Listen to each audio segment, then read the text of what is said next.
Sandy est avec nous, très inspiré par le melon du Haut-Poitou. Oui, monsieur. Pourquoi? Car il y a un anniversaire, on fête les 20 ans de l'IGP, de ce fameux melon du Haut-Poitou. Qu'est-ce qu'il a de particulier, ce melon? Il sent bon, il est sucré, il est goûteux et on le reconnaît grâce à son étiquette sur fond noir. Là, vous êtes sûr d'avoir un melon de qualité. Souvent, parfois, on est déçu. Vous savez qu'on doit choisir son melon bien lourd, odorant. C'est le nez qui doit nous conduire vers la gourmandise. Alors, on a commencé hier avec ce melon et on s'est régalé avec un gazpacho. Aujourd'hui, on va passer au plat principal. Exactement. Et comme nous sommes en été, eh bien, on va faire des brochettes. Des brochettes avec le melon et avec des gambas. On va mettre le tout sur brochette, les faire griller à la plancha et on va faire une marinade qui va nous servir bien sûr pour les gambas, mais on ne va pas l'acheter, on va la garder et on va l'enrichir un peu comme on le ferait avec une sauce vierge, avec des petits oignons, des petites tomates et on se servira de cette sauce pour napper nos brochettes de gambas et melon. C'est parti pour cette recette. Vous avez besoin de grosses gambas. Il vous faudra un melon, un citron, une poignée de tomates cerises, des oignons nouveaux, de l'ail, de l'échalote, du miel, de la ciboulette, de l'huile d'olive. Il va falloir donner du goût. Alors les gambas, on va les décortiquer. On enlève la tête, une grosse crevette. On garde le dernier anneau pour leur donner quand même un peu de rigidité. Puis c'est joli. On va faire un jus de citron. Maintenant là, on prépare la marinade. Donc on va mettre du jus de citron avec de l'huile d'olive. Un bon peu parce qu'il faut quand même qu'on puisse tremper toutes nos gambas avec ce mélange. On va rajouter une échalote épluchée, ciselée, on la met dedans. Pareil avec l'ail, vous allez éplucher une gousse d'ail, la dégermer et puis la mettre dans votre préparation sans oublier de mettre du sel et du poivre. On va rajouter une petite cuillère de miel parce que ça va très bien se marier avec les gambas, avec le melon. Et alors là, qu'est-ce que je fais?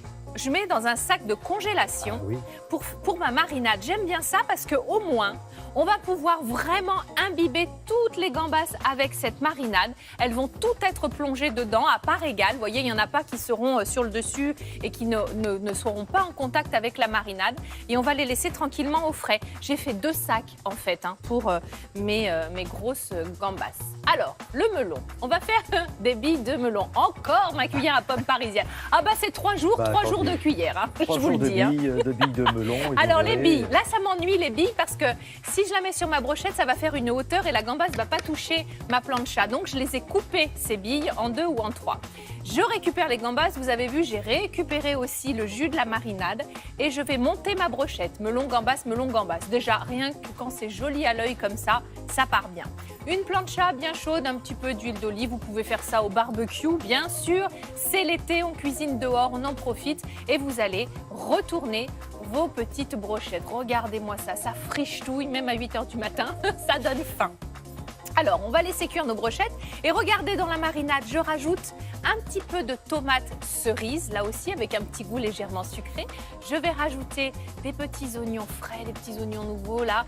Vous allez les ciseler, les ajouter à votre sauce. Vous allez mettre aussi un petit peu de verre également dans la préparation. On va mettre un petit peu de ciboulette aussi, pourquoi pas. Écoutez, tout ce que vous aimez, tout ce qui est là pour donner du goût.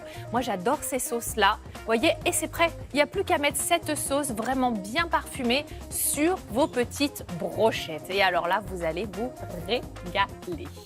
Bon, alors je retiendrai de cette recette 2 expressions. Regardez-moi ça. Ah oui.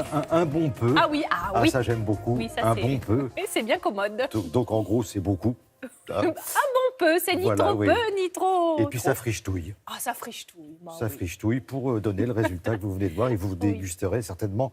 Bon, c'est pas terminé. Après le gazpacho, les gambas, on se retrouve demain pour un dessert incroyable. Incroyable, c'est que des fruits. Alors vraiment, on est sur un dessert santé, un dessert sain, tout ce que vous voulez. Et on va faire une tarte au melon. On dit tarte parce qu'on va faire une grosse tranche de melon sur laquelle on va venir mettre plein de fruits, du melon, de la pastèque, des framboises, des mûres, des cerises, un petit peu de basilic, un peu de sirop d'érable. Et c'est fait. Et c'est vraiment joli.